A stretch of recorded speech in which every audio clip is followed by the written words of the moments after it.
Welcome everyone to the first episode of our new series, Thinking Europe's Future, the role of think tanks between policy expertise and normative vision.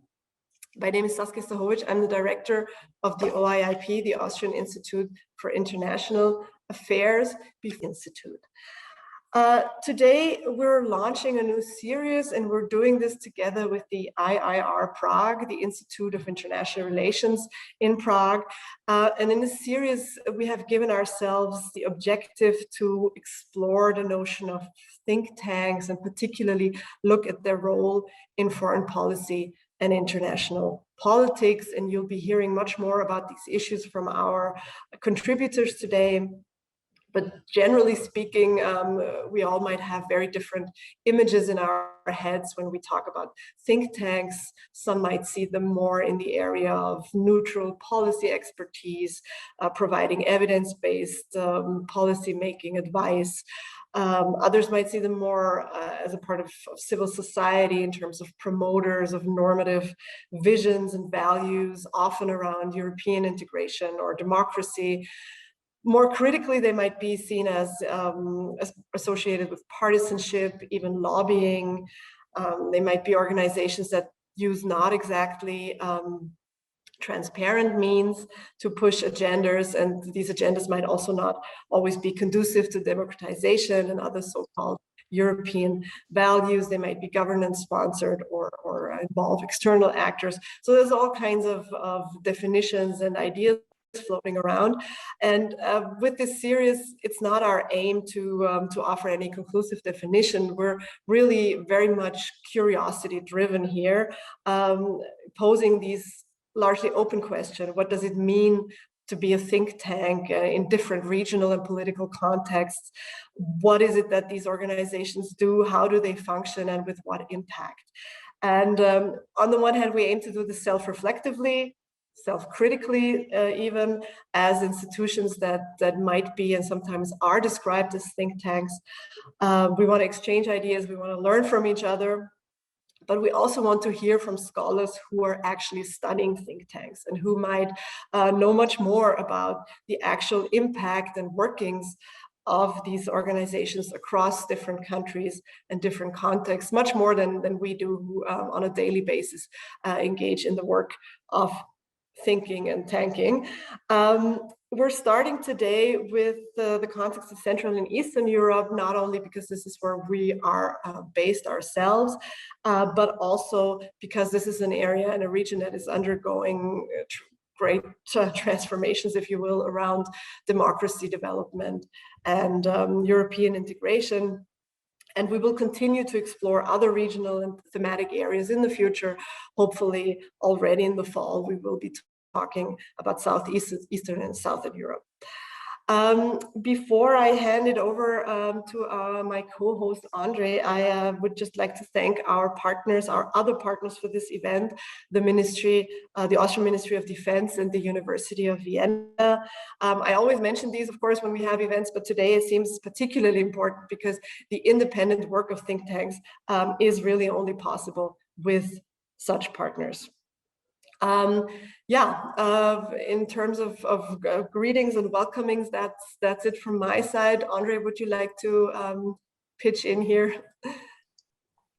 Thank you very much, Saskia, and hello to everyone. I apologize for being slightly late. Conveniently, Saskia said it all for me, so I can only second the warm welcome, and I only will add that I'm very pleased that we, as the Institute of International Relations, could be joining this initiative by OIP, and I hope this is just the first one in a long and productive series of talks that we will have on the future of think tanking, bringing a little bit of reflexivity into the think tank scene or industry. But also think about how to effectively communicate the independent expertise in the hope that that may contribute to a little more competent and also compassionate policy making. So, thank you. Thanks, and we will be hearing more from Andre in a little while. First of all, we are hearing brief intro statements from our other participants. You will always be able to pose questions in the chat function. You can do this during the talks or the discussions or later on, whenever you want to, and we will do our best to sort through your questions and comments. First of all, I would like to welcome KATARZYNA JEZIERSKA. She has actually just joined us at OIP. She's in the next room over there in our hybrid situations that we've become so used to. Kasia is an associate professor at the University West in Sweden, and she's a senior researcher at the Gender and Diplomacy program at the University of Gothenburg. Kasia studies policy advice in de-democratizing contexts, as well as the international polarization on gender issues and feminist foreign policy.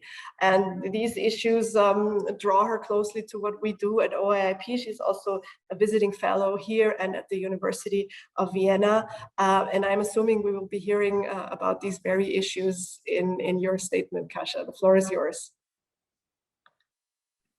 Thank you. Very happy to be here. It's a great setting. So I'll just go right to it, right? Not to take too much of the time.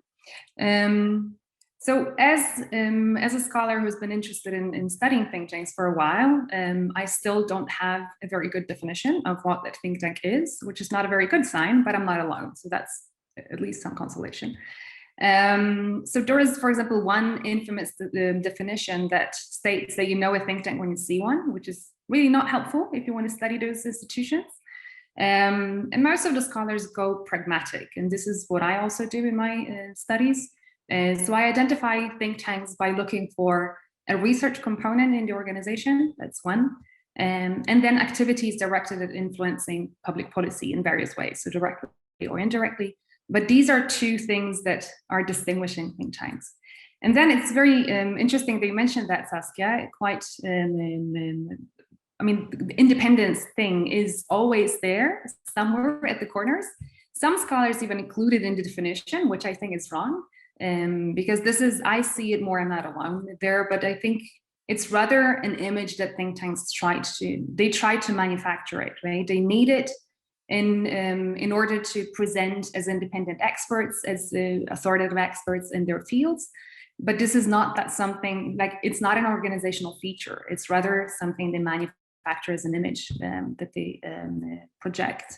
And I think it's quite interesting. So this relation to independence is always a theme in research when you study think tanks. I tried once to try to untangle what that actually means. I talked about this in terms of independence paradox. What I mean by this is that think tanks want to appear as independent. As I said, they need, this is what grants them authority in public sphere, but they also need influence. They're not academics in their ivory towers. They want to have impact in some form on public policy. So how do you do that? For influence, you need to sometimes compromise your independence. For example, when you approach funders or policymakers. So this is the dilemma or paradox, whatever you want to call it, that is super interesting, I think. Nothing unique for Central Europe. That's quite significant for any think tank anywhere in the world. Another interesting aspect of those institutions is that they are inherently relational. So they're quite complex as organizations, and as you mentioned, Saskia, they are situated in between various fields, if you want to put it that way. So they're close, but not really academia. The same relation to media, so they really interact with journalists and various forms of other media, but they're not really journalists. The same with politics. They want to be close to politics, but not really in the field. And same with business and civil society. So they're immersed, but also distancing themselves from various fields and kind of functioning in this interstitial space, if you want. And this makes them unique. So they use the language of all those fields. They're quite versed. They have a lot of contacts. This is what is the specific aspect of those organizations. Now turning to Central Europe, what makes Central European think tanks distinct, what they would claim, at least when I talk to them, they always say that they're hybrid institutions. But as I said, all think tanks are hybrid institutions. This is what is the defining feature of a think tank. So this is nothing particular for Central European think tanks. But if we want to look at how they played a role in this particular context, they definitely did play a role in the early 1990s, and this is quite established, and there's quite a lot of research on that, where they were quite vocal and helpful in solidifying this so-called liberal consensus. So they very strongly pushed for liberal democracy solutions such as joining the EU, joining NATO, also neoliberalism, many of them. So they were quite oriented in this direction. What happened later, I mean, you can be critical or less critical of this, but this is a fact. Many of them were engaged in this process. What happened later after 1990s was that a lot of new organizations came up. So the field, think tank field or space, whatever you want to call it, landscape is much more diversified. So there are a lot of organizations that have various ideological orientations, some very critical of this direction that was promoted by the older institutions, some still very positive about it. But another very interesting turning point was the so-called, I mean, you can be critical of the term, but I don't know what to call it else, otherwise, the liberal turn. So the change to, or turn towards that de-democratization that happened, especially in countries such as Poland and Hungary. And these are the contexts that I know most about. So this might not be as accurate description of other contexts, but since those radical right-wing parties come into power in those contexts, we can see a mushrooming of organizations with this ideological orientation. So there are a lot of conservative organizations, a 50% increase in the population of think tanks in Poland, so it's quite significant.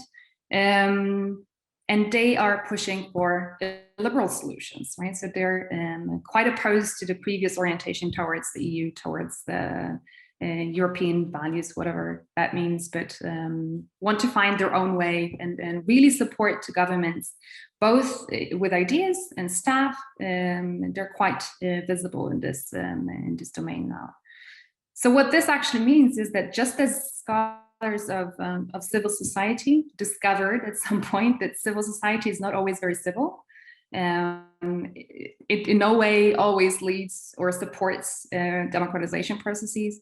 The same is the case for think tanks. I mean, they're a specific form of organization, as I said, situated in a very particular intersection of different fields. But it can work in many different directions. It can work for democratization, it can work for de-democratization. So it's not a given. The connection that was previously assumed by some scholars is simply being falsified by the empirics about what we see, right? So just summing up, I have a minute, I can see. So to say something about the population of think tanks in Central Europe. So Poland and Hungary, the ones that I know more about. So they've been there for a while. Some people even identify some organizations before 1989. So even during communist times, there were some organizations that, of course, they didn't claim the name of think tank, but there was somehow had some organizational features. But they're not but it's still a rather small population, right? So more of them came in the 90s, also with the help of foreign funding, but then plateaued a bit. So for some years, the population was stable, the same amount of organizations. As I said, in Poland since 2015, definitely an increase in organizations. So now we're at around 60 organizations in Poland. In Hungary, there are 40. So it's not an immense population of organizations, but they're still visible, both in media, in public debates. So they make their voices heard. For such a small population, that's quite impressive, I would say. One aspect that probably is interesting for this context is that what I discovered talking to them is that most of them are actually oriented towards domestic audiences. So they're not so well connected as I would suspect with the international domain. Some of them are, obviously there are think tanks that are specifically oriented towards international politics, but most of them work domestically, don't even connect with the other think tanks in the region, which is quite surprising. They always complain about funding, and they always complain about access to politicians. And then obviously the illiberal turn or the changes after 2010 or 15 posed a totally new set of problems with the polarization of the public sphere. But I hope we can get back to that in a Q&A session. I'm not going to take up too much time with that. Thank you. Thanks, Kasia. That was a very interesting way to start off the conversation. I have so many points and questions, but I will hold back. I'm very interested in this notion of independence. What is it and where does it apply? Also, from my perspective, from the Austrian perspective, there's also the context in which there must be a political culture to ask for and take on policy advice. And that also seems to be very different across the different countries we're discussing here. And of course, financial basis. You mentioned funding. This matters a great deal, not only for the survival, but also for the focal points that organizations can even put their resources to. So will this be policy advice? Will this be more research oriented? Will this be more on the public side? Really also depends on how you pay the rent, very mundanely speaking. All right, we're moving on to VERA, AXYONOVA. VERA has trouble with her camera, which does happen, even if we're so long into the pandemic, we think we've seen all the problems. This is, of course, too bad for us, so that we cannot see you directly, but it will work out just fine also because VERA has prepared a few slides for us to see. VERA has also just joined the University of Vienna. She will be a Marie Curie Rewire Fellow at the Department for Political Communication, the Political Communication Research Group, where she will be leading a project that touches upon all of these issues that we are discussing today. It's entitled Expert Knowledge in the Times of Crises, Uncovering Interaction Effects Between Think Tanks, Media and Politics Beyond Liberal Democracies. VERA, a very warm welcome to you. The floor is yours and we're ready for you to share your screen as well. Thank you so much. Thank you for having me here, and apologies once again for not being able to switch on my camera. Luckily, I do have a couple of slides indeed, which I hope you can see. Please just give me a short sign if you can see them. Yes. Great, excellent. So we are moving a bit further towards the east, as my project is dealing primarily with the countries in the so-called post-Soviet space or post-Soviet Eurasia. I will be covering today more the examples from especially Russia and Ukraine. But what I wanted to show at the very beginning was this table or extract from a table from the recent last year's Global Go-To Think Tank Index report, which is prepared by the specialists of the University of Pennsylvania, where they try to compile information and statistics about the think tanks that exist worldwide. And what I find quite interesting here, first of all, the general tendency that we see from last year, that among the first the top 5 countries having the largest number of think tanks, well, 3 of them are actually not in the West.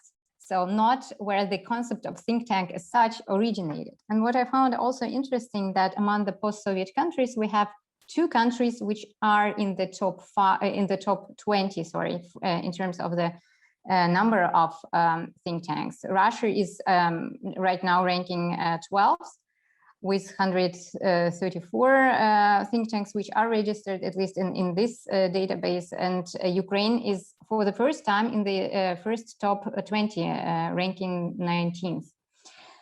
With also quite a significant number, even comparing to the other countries in Eastern Europe, which we just heard from Kasia, right? So having 90 think tanks is quite a considerable number for a country in the post-Soviet space. So I was trying to figure out what those think tanks are, what those numbers tell us, and how can we categorize them basically. What kind of organizations are there? And by looking into literature on think tanks, so on rather academic approaches to how to study think tanks, we can see that there are different ways of how to sort of categorize different types of think tanks, both in terms of the scope of expertise that they are focusing on, the institutional affiliation, talking about independence or not independence, whether they are institutionally affiliated to a university, a government, political party, or maybe even a business group. In terms of the funding, to what extent they are diversified or are dependent on one or very small amount of funders. A gender setting, whether they are able to put their own agenda, and to what extent this is neutral or rather donor-driven or trying to promote a certain ideological bias, perhaps. And in terms of staffing policy and in terms of research products which are being produced by think tanks, we can also see that there are differences.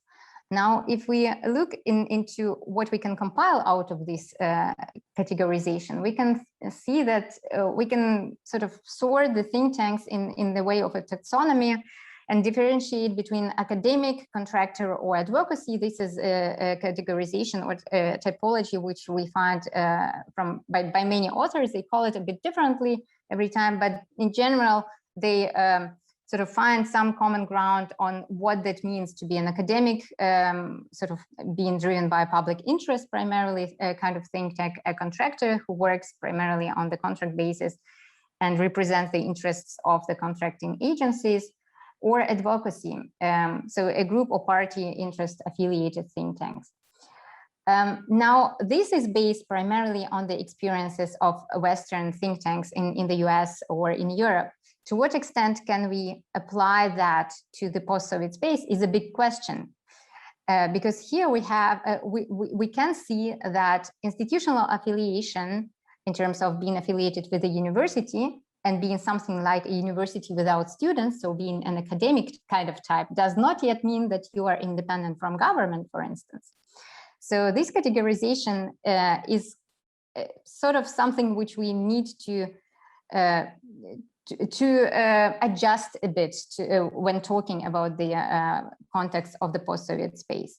Now, I'll just leave this slide here just to, while talking further about some more concrete examples of Russia and Ukraine. And here, what is interesting, if you think of the 1990s, both countries started sort of with similar tendencies in terms of the establishment of the think tank community. So with the collapse of the Soviet Union, we observed that in the 1990s, some previous research institutes that existed within the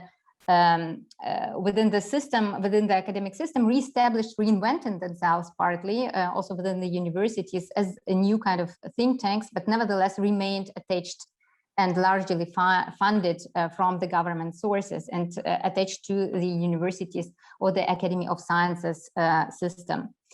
There have been a lot of, or many new type of think tanks have been established also during the 1990s.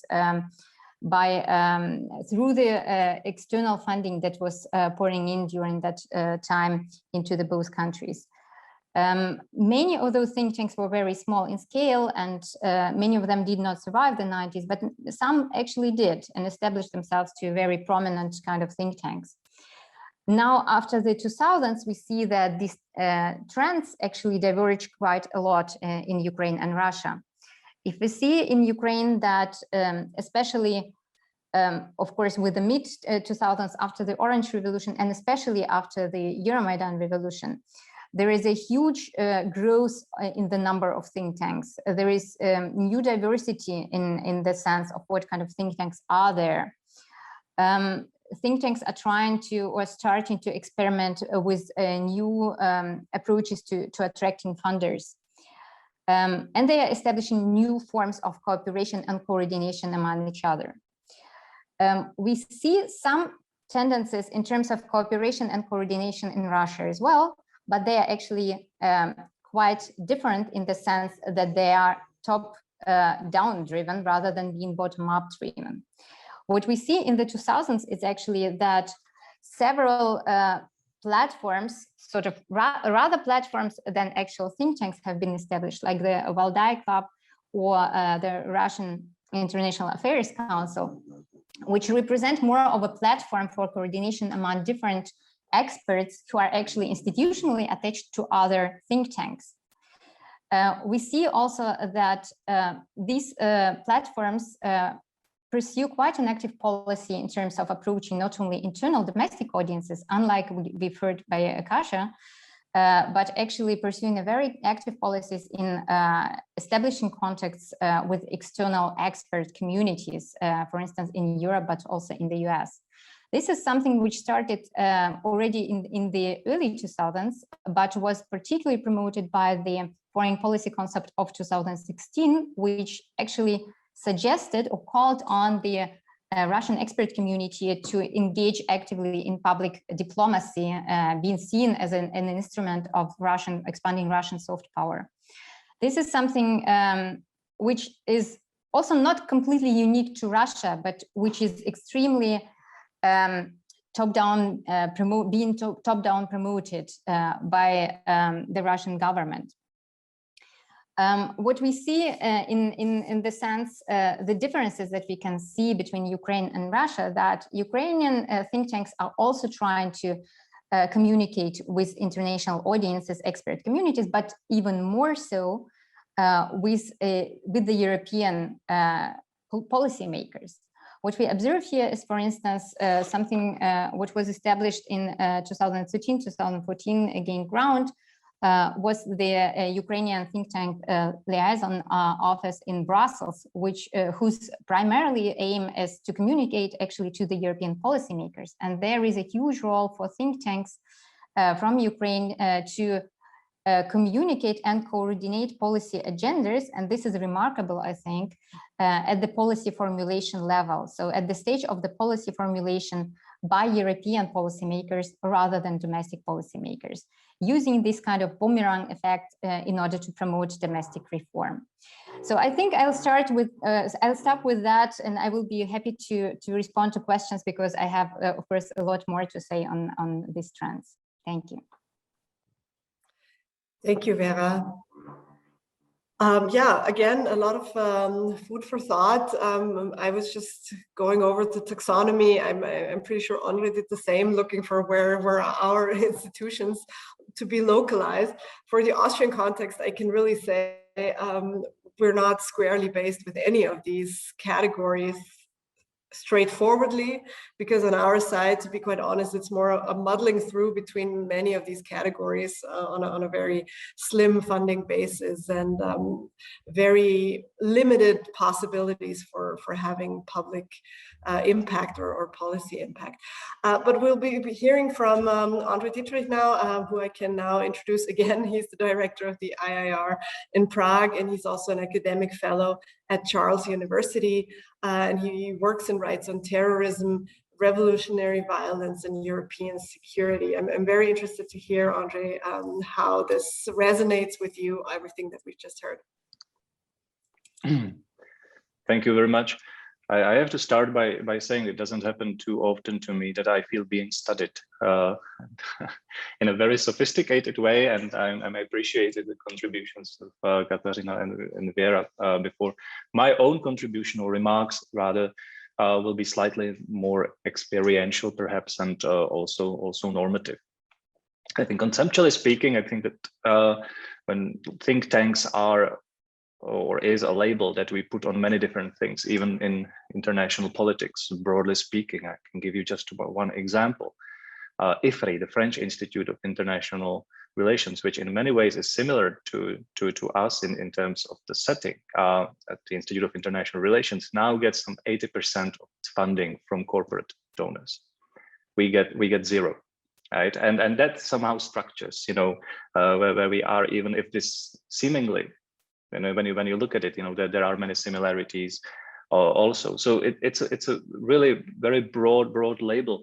I think, to me, without doing this extensive dive that my fellow speakers have, what I think sort of may unite think tanks is some ambition to translate expertise to policy make it policy relevant, and also perhaps join public debate. Though I have to say that this ambition is now also increasingly shared, at least in the Czech context, by the ivory towers, the universities, and then the academic institutions. So it's not like a very solid discriminatory parameter either. But it immediately sort of begs the question, of course. And this hints to what Katarzyna was saying, and perhaps it's a topic that we will come back to, the independence, and in whose interest is this expertise being kind of fed into the policy process, right? In public interest, this is what we as the Institute try to do, but obviously there can be other interests as well. And I'll come back to that. This is not necessarily a bad thing.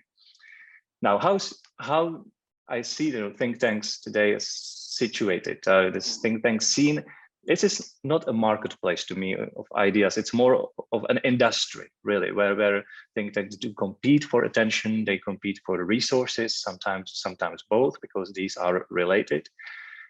An industry which, moreover, is part of a broader ideas industry, where actors, manufacturers, try to produce some kind of authoritative knowledge, all the way from the academic institutions that I mentioned, to TED Talks, formats.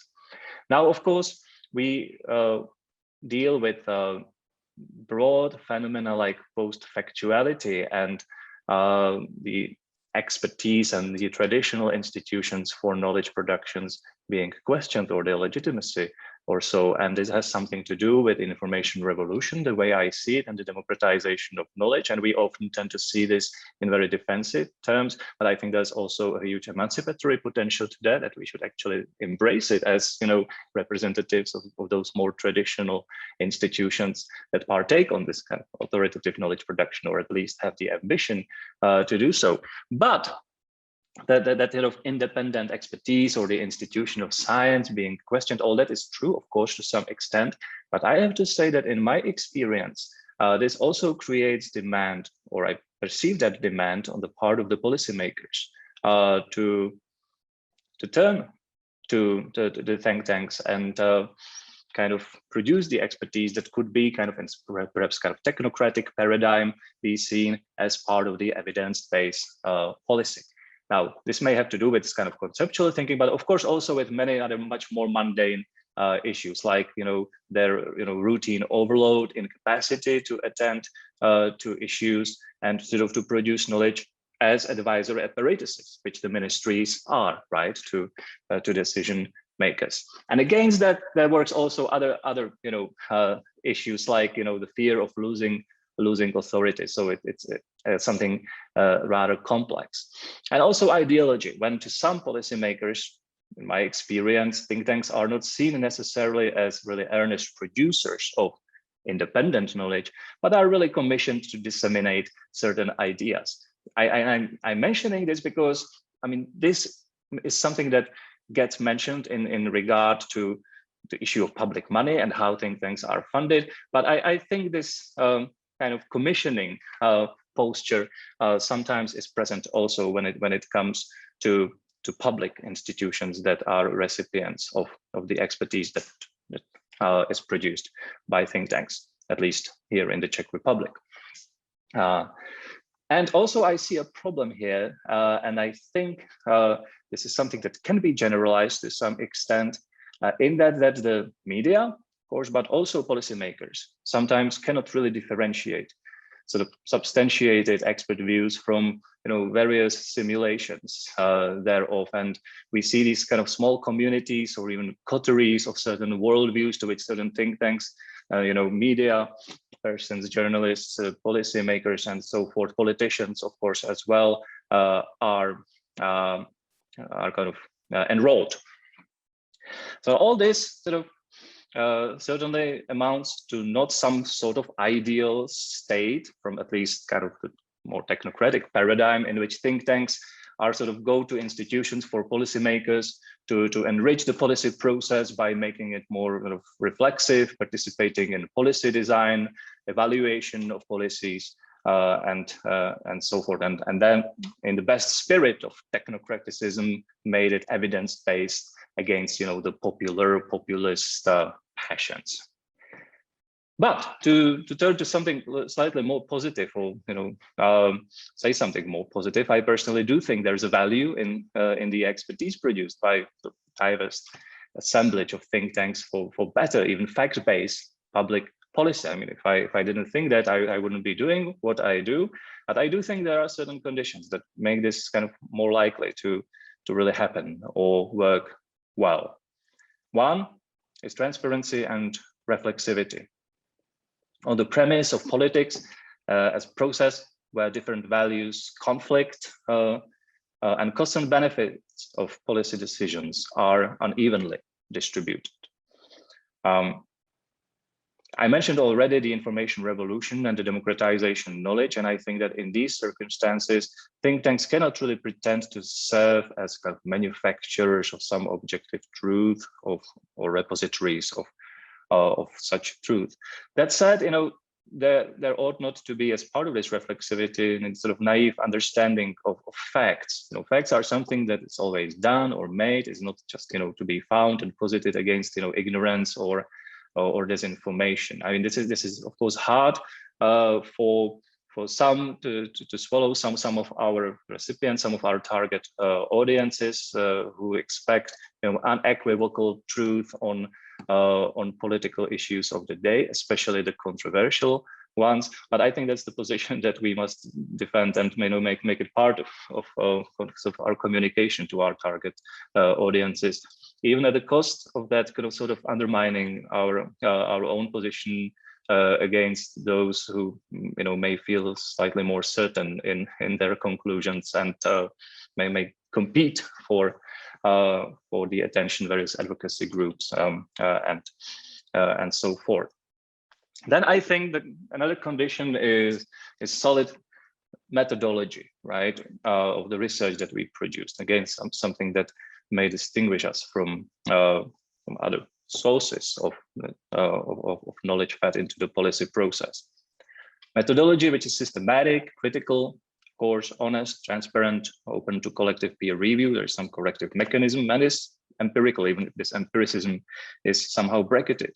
Because I think that the alternatives to this are rather unappealing, just circulating shelter beliefs, or history being ransacked for misleading analogies.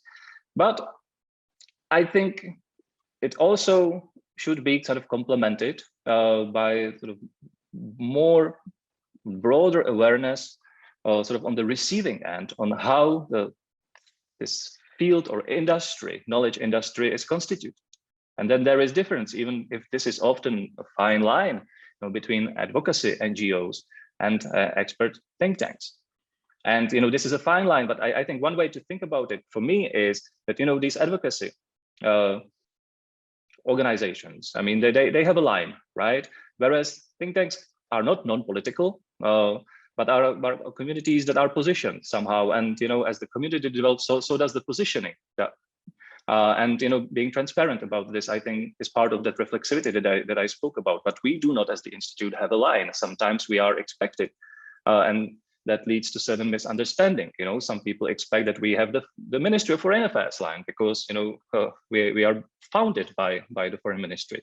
But not only we do not have the ministry's line, we do not have a line at all, which I sometimes have to explain to people. Of course, I expect my colleagues to adhere to certain standards, to kind of live up to some sort of a habitus that we have established here. But I do not expect them to say certain things, or advocate for certain positions. That's not how we work. Finally, I think that for think tanks to play at least like our is to work, we should maintain the disposition to parrhesia or frank speech, not engage in sort of value correction, but rather clarification, and resist the ideological closure of space that we witness now, often ironically in defense of liberal values. Actually, I mean, We need to maintain the modicum of persuasion, because I mean, we need to communicate effectively, of course, to our target audiences. But of course, again, this is a fine line, and I'm talking more about principles, you know, than practice, which is always a little more difficult, but not to the point of superficiality, right? The way I think about it, the research we do should not be diverse from reality, but it ought not to be complicit with it either. And all this, to me, should lead to the preservation and expansion of space of sort of rational communicative action and democratic duty to reason. And as I said in the very beginning, sort of quoting Karl Deutsch, who was born in Prague many years ago, greater competence and more compassion in policy. So that's my sort of normative vision of the think tank that I have the privilege to lead currently, but something that can at least serve also as a source of provocation in the debate and debates that we are having. Thank you. Thanks so much. That's yeah, I think we really did well in combining people looking on and looking out and looking in with their different perspectives. I don't want to mix up my role as chair and participant too much, but just a few observations from where we're situated here. As a research institute, I would be very hesitant to characterize as a OIP as a full-on think tank for various reasons, because I think we can study think tanks all we want as long as we don't understand the political and societal context within which they work. It's hard to really assess them because there needs to be a political consensus, basic consensus, that outside expertise is something of value. And I don't think all the contexts that we're discussing having that perspective to the same extent. So that's one, I think, important contextual factor. Is there societal value ascribed to expertise that is not generated within government organizations themselves? And is there, and this has to do with science and university policy, much more than with foreign policy as such, is there value seen in non-university research? Is there space for independent research, which means as much as non-university conducted research? And of course, the boundaries are very blurry. Everybody at the OIP works or teaches at the university or has some sort of affiliation. So this is very much connected to each other. And this leads me to another contextual factor, and that's the trend within universities toward what is called the third mission, right? So universities are under a lot of pressure to develop the skills to translate scholarship into something that is useful to political actors. And this is something they often lack, often for good reason. And this can be an entry point, you know, for starting a conversation. Sorry about the outside. To start a conversation around what is it that think tanks add to what universities can't, because they need to focus on other things. And they also need to be more substantially independent. And I think this issue of independence is really important. And we're dealing with this on an everyday basis. What does it mean to be independent?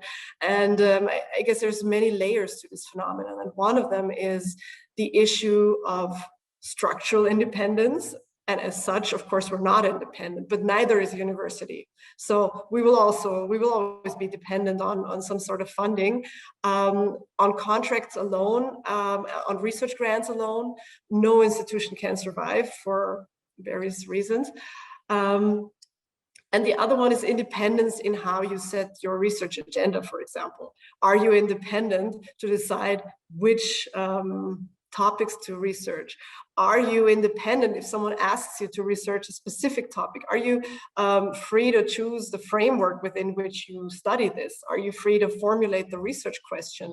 Are you free to use the theories and methodologies that you think are useful? And are you then free to use what you come up with and the results in ways that are meaningful to the institution and not just to those that contract you to research something? So these are a few of the complications I think we need to have around independence. and also impact in terms of policy. All right, we have a few questions already in our chat. Some of them are from Günther Rosenitz from the Austrian Peace Academy. He asks around similarities and discontinuities between what he calls the liberal world and probably Orthodox dominated countries. He asks, how can we support institutions in Central and Eastern Europe? How can we support think tanks? How much does the US dominance matter in this regard? And he asks, and this is something I can immediately answer, is there a European network of think tanks in our field? And there is not, at least not that I'm aware of. There's barely conversation because we're all so driven by, you know, our own country context and what they require us to do. So there's not a lot of communication, and I hope this series will be one of the ways to change that. I would just, unless there are any more immediate questions right now, I would just do a second round across the participants, speak to any of the questions from Günther or any of mine or the other participants' inputs. So this leads us back to you, Kasia. All right, thanks. That was super interesting listening to you guys. So I'll start with one question from the chat. So about the networks. I mean, it depends on the issue profile and ideology. So there are definitely networks of neoliberal think tanks, for example, and they're quite active. There are other networks. I mean, they're building up right now a conservative think tank network. And then it depends on what you mean with network, right? I mean, they all say that they belong to something, but how active it is, that's another question. But it is more issue-based than anything else, or like the ideological profile is the defining thing. So I know the energy think tanks do connect internationally more than others, for example, and so on. All right. With the independence, I mean, it's a thing you cannot avoid, right? You always get back to it, and I think it's fascinating. I think I'm kind of in line with what you said, Saskia. I mean, I tried to kind of distinguish it, disentangle the notion, because otherwise it doesn't make sense just to speak about this broad notion that everybody claims, but nobody knows what it is. So obviously, I mean, it's always defined negatively, right? So independence is not being dependent on someone, and then who is this someone, right? So I think I try to usually divide it in three, just because 3 is a good number. So as political independence, economic independence, and academic independence, and they more or less cover what you were talking about, right? So the economic is quite given, right? Not the donor dependency and the whole literature on that, what it means to be, how you can avoid that, the ways of doing that, and so on, and the risks of mission drift and so on. Then you have the academic independence that is more specific to think tanks and other civil society organizations, because those literatures are quite close, right? So a lot of things that you study when you study think tanks, you would also study if you studied some other NGOs or civil society organizations.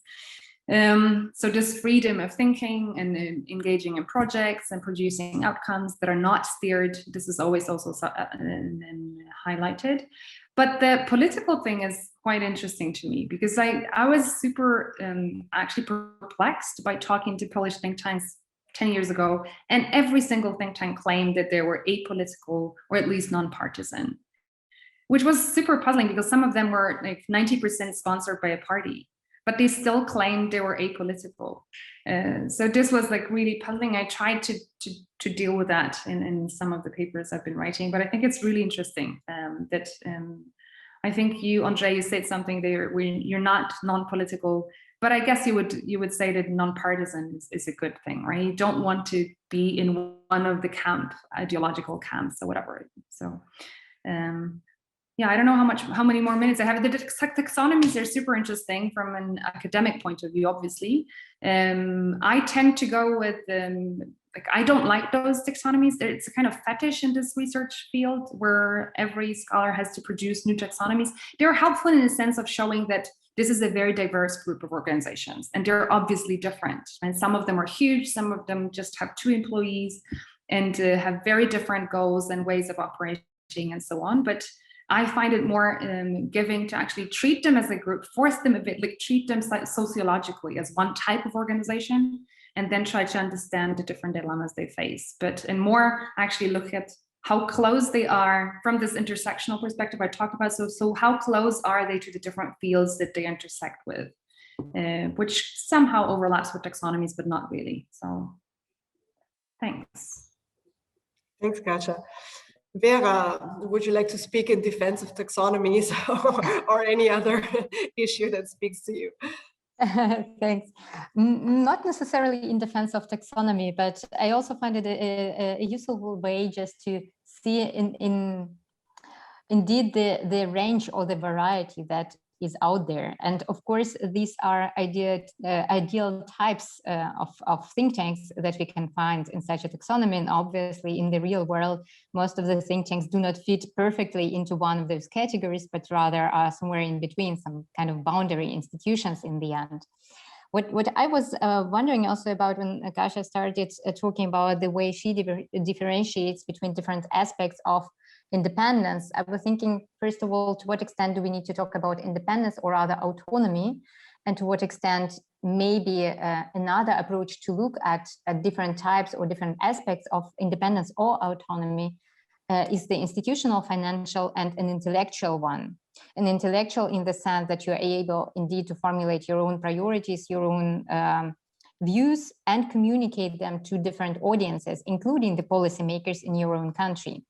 Because this is, I mean, if you look again, coming back to the example of Russia, if you look into how the think tanks are financed, at least on paper, some of them that you would expect to be almost completely part of the government are actually independent of the government, were established as such on paper and exist as registered non-governmental organizations. Nevertheless, much of the funding comes through state structures or state related business structures. If you look what kind of sources they have on paper, they are quite diverse in terms of funding. Simultaneously, how much intellectual autonomy can the experts working in those institutions actually have in formulating foreign policy priorities? I mean, of course, there is also a certain range of opinions that can be formulated and transported, but obviously, working as a think tank in a country where you have a very consolidated power vertical, you obviously, in order to be able to survive, you would not question the very power structure or the very regime. So in that context, of course, the question is how much intellectual autonomy you still can preserve as an institution or as an expert, no matter whether you target external audiences, the public, or the government actors. So I'll stop here. Thanks. Andre. Thank you. Well, independence, I suspect that the more we think about it, the more difficult it gets. To me, when I say, and I do say independent, as much as I say that we are a hybrid institution, independence means that we are not a government institution. We are a public institution, and what that means exactly is obviously subject to negotiation. But to me, that means primarily that we are not a government agency. And indeed, we are non-partisan, and I think that, you know, perhaps unlike some who say we actually are, and perhaps we are sort of all partisan, because we also see the parliament as a public institution, and we are ready to work with members of the parliament. At the same time, for us to get too close to a political party is also something that is kind of rather dangerous, in the sense that, for example, I can speak for myself. You know, obviously we have colleagues who consult with political parties, contribute, even if this is not necessarily some sort of formalized relationship. It's their individual activity. They consult their foreign policy priorities. That's part of what we do. But I have to have a very good working relationship with the foreign ministry if I am to do my job well. But the foreign minister is also a politician, right? And I'm not a public servant, so there may be somewhat different expectations on all sides. You know, from, let's say, a director of a department at the foreign ministry. But it's very important for me to keep a close, but also close relationship, but also some sort of a distance. So of course there are many dilemmas of being in this position. I could go on for hours talking about that.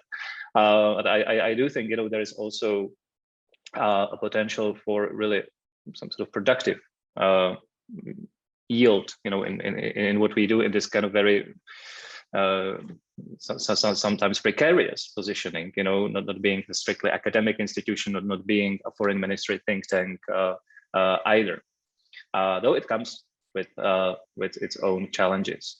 Now there was this question on liberal world order, and I mean I can only kind of relay a little bit about us as the institute here. You know, it's true, and I think Katarzyna spoke about it, that in the 1990s, think tanks in Central Europe kind of played an important role, and it was definitely the case in the transition processes, if I got it right. And it was definitely the case for the Institute of International Relations, which was kind of fundamentally transformed because it was founded in 1957, had its good years in the 60s, during the Prague Spring, but then, you know, it was a victim of the normalization processes, as we call it here in Czechoslovakia.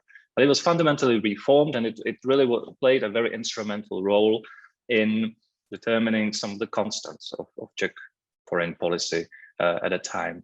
Now, I would say, I don't think that was the case then, but I don't think it's the case now either, that it's part of some sort of network that would be instrumental in reproducing the sort of liberal transatlantic consensus. Certainly there are institutions like that for reproduction of this consensus, but I don't see us as being part of them. I mean, we work with some of that institutions, but we also pride ourselves as, you know, being a very plural community in terms of, you know, theoretical perspectives, but inevitably also political positions that its member state. And that, I mean, I see as a great value, and I try to convince our interlocutors that it's to value to them also. But it makes us, you know, in a way inherently suspicious to some, because we are not, you know, easily readable. We are not easily classified, you know, maybe subject to some sort of simple, you know, folk typology. So this comes at a certain cost, but I think it's very much worth paying. Thanks. Thanks so much. We just got in a new question that speaks to me on a lot of levels, asking what are think tanks in terms of labor market for young or early career academics? How can we create sustainable jobs in a field that is extremely competitive and also extremely flexible? What could we do in terms of communication? Is the personalization of expertise a necessary way to go, or does this strategy rather bear risks for think tanks? These are all very relevant questions. Sustainability of jobs, personalization of expertise. I would like to add another question to the participants, and maybe we can do like a final round after that, unless there are any more questions from the audience. I would like, usually we ask, you know, how can think tanks become more relevant for policymakers and so on. But I would like to turn this on its head a little bit, bearing in mind that in Austria we had a few controversies around the appropriateness of government institutions engaging with certain think tanks domestically and internationally, with the risk of public criticism and reputational damage. So if you had to advise a government agency or public institution on how to find a think tank that will do the work, that will produce good advice, whatever that means, and that will not bear the risks that I just mentioned in terms of critique and reputational losses. Maybe let's switch it up a little bit. Vera, would you like to speak to any of these questions?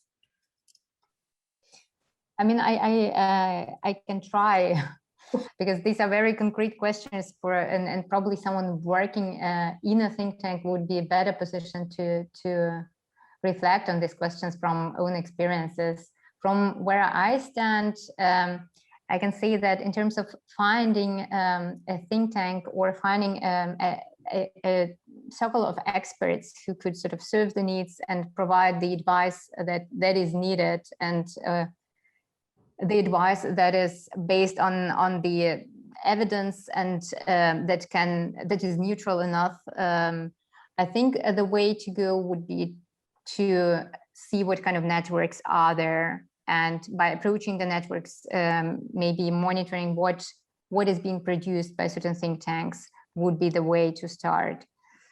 In terms of the personnel policies and the kind of the fluctuation that we can observe, at least in the junior positions of think tanks, I think this is something very inherent to the field in the end.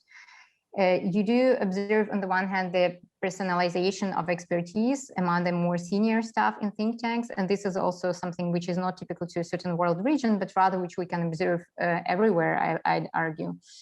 So we have the more senior experts, which sort of serve on different platforms, are invited as speakers to different conferences and so on, who become sort of the face of the institutions they represent.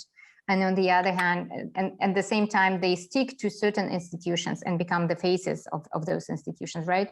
On the other hand, you have the junior staff who at some point might actually decide that sticking with short-term contracts is not the right way to go. And while they acquire their own expertise, they move actually to establishing their own think tanks. This is something which we also observe in different world regions, and something which is also not typical to now the post-Soviet space or Eastern Europe.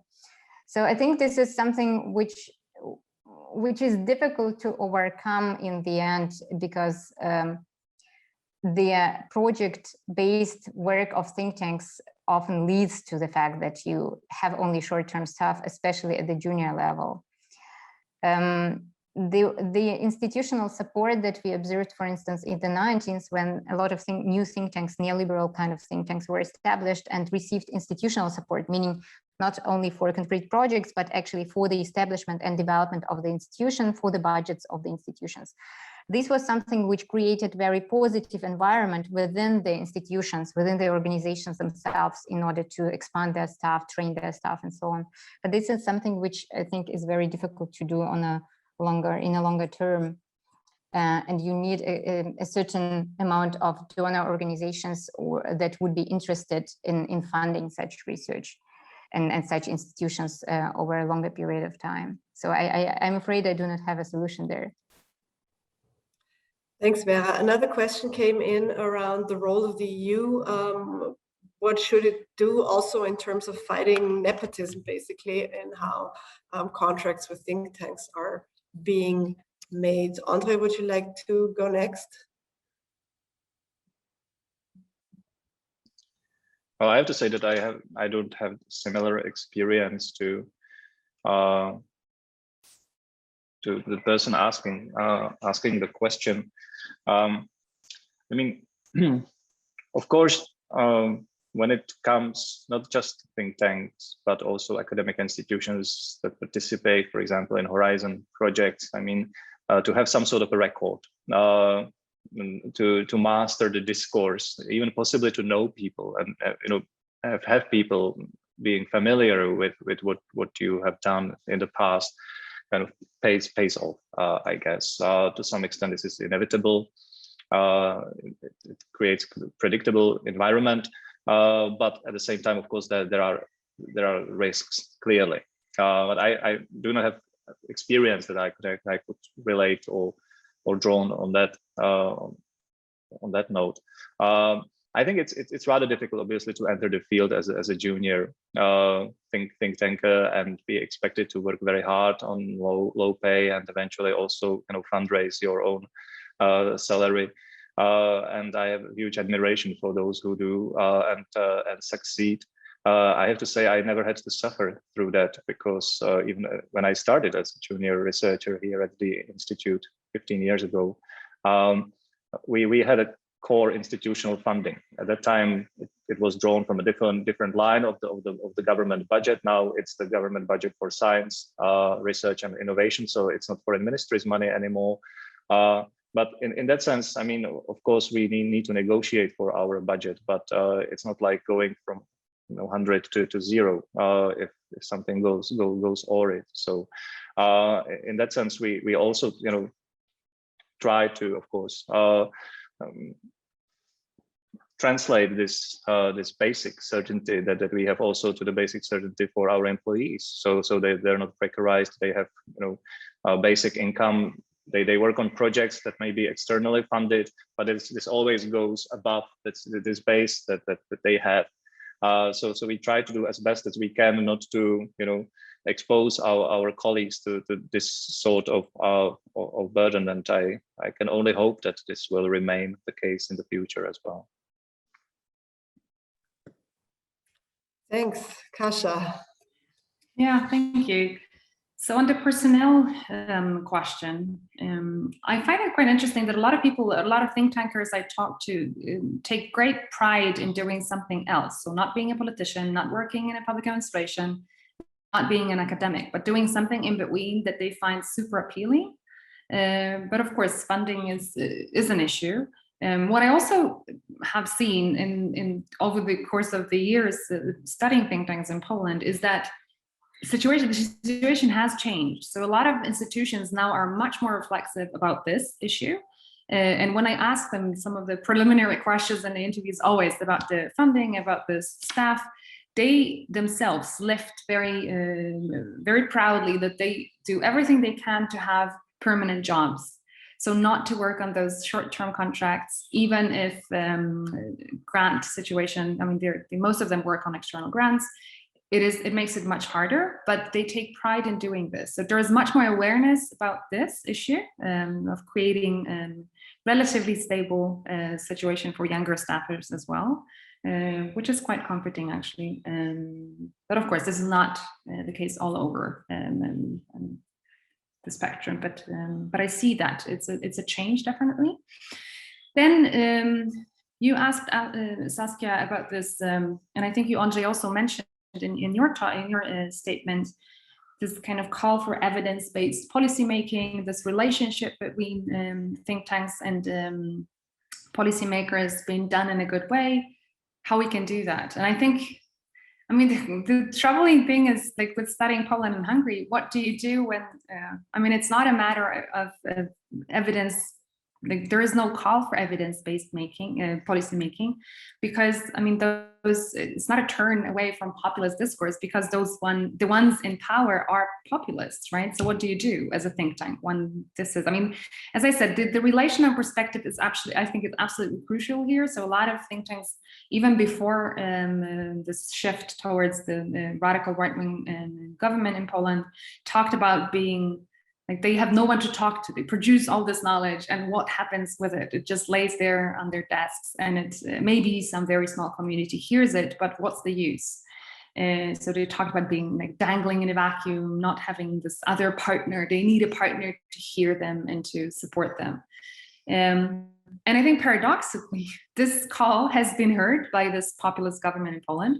They actually established a specific grant or a track of funding for think tanks, which is a new thing. It has never been around. So institutional funding for think tanks, which is something great, I think, but it is distributed by this government in a very particular way, so to say. So it's not doing the job, but maybe just the idea of the need for some other voice than just academia and regular NGOs is there. And so maybe it will stay even when this government passes. I don't know. I don't know if I've addressed the questions, but somehow at least tried to. Thank you. Well, just a brief note on the sustainability of junior jobs. I think it's important to mention here, in a lot of ways, think tank work is very precarious work, and not just at the junior level. This might be very different across contexts, but for the Austrian context, certainly, this is always hinges on the next, way of making it work somehow between research grants and a little bit of government funding and a few contracts that you might have. So there's a lot of overwork, there's a lot of self-exploitation, and I think none of this can really change unless there is a public commitment to at least cover institutional costs, and then from there, have people bring in great grants and other kind of money. So this might be a mundane question, but it really matters greatly to how we can be that other voice, because of course we all want to be that, but the question at the end of the day is how can we sustain the institutions, and where can we invest? It would be so great if we had all the time in the world, to communicate to everybody who wants to hear it, and to be public, and to talk about the issues that we care about, and to push for human rights, for justice, for European integration, whatever it might be that drives these institutions. But we can really only do what we're being paid for. And that leads me back to, the societal context within which this kind of work is placed. And and that depends on what think tanks can be, no matter what they write on their websites and no matter what they, how they market themselves. At the core of it is really that issue of sustainable commitment by public partners. We're almost out of time, but I would like to allow each of you just a brief closing statement if you feel like giving us one, just a minute or two. Kasia, you're already on. Yeah. Well, I don't know. I'm looking forward to hearing more about that. I agree. I mean, context really matters. So it is important, and I think there is something that crosses over the context, right? So it can be generalized. So I think this dilemma of independence is there everywhere. I would want to see it in the Chinese context. I don't know really, but otherwise, in very closed systems, this is definitely an issue and a dilemma for think tanks. But I think, of course, context matters. So even, for example, the precarity of think tanks' jobs in Poland, academia is so poorly funded that this is actually an attractive job still, right? So this obviously matters, and also the access to policymakers, their willingness to listen. This always, this is very different depending on what kind of political system that is, and so on. But I'm curious to follow the discussion with the Southern Europe and see. There was a question on Balkans that we didn't really address, so I think that would be very nice to probably a follow-up session on Southern Europe will be better to address this question. So I hope we get back to it. Thank you. We definitely will. Thank you, Kasia. Vera? Yes, thank you. Thank you so much. I can only follow up on what Kasia said. I very much look forward to the cross-regional comparisons, to the comparisons also with other regions, which you might think to cover maybe also in later events, especially across the spectrum of different regimes in the end, because this is, of course, also related to my project, my research project. And I think this will be a very interesting journey. Thank you. Thanks, Vera. Andre. And this has been a wonderful debate. Thanks for having me, and I do hope that we will continue this maybe after the summer with the second one, and then perhaps just build on that. But I think it's incredibly important to have this ongoing debate. Of course, now the field is very wide, and there are many discussions about the role of the think tanks and how to respond to the changes in the environment in terms of what we do, what we should be doing, as long as we consider ourselves think tanks. Which for the institute, I sometimes use the denomination of research institution, but I don't really mind being called a think tank. Some people might find it slightly below them because it's not too academic, but to me it's not really a problem. In any case, I think we certainly do need that the debate. We need to think about how the expertise that we do, how to communicate it well to our target audiences, either policymakers or the broader public, in terms of kind of the way I like to think about it is sort of broadening and the horizons of the public debate, not to advocate for certain lines or so, but just to, you know, maybe enrich the debate and then make this our contribution to it in public interest, because without that debate, you know, there can be no public interest or you know, its implementation or whatever we're going to call it. So thanks for that, and I really see this as a very worthy endeavor, and I'm really happy, I have to say again, that we as the Institute can be part of it.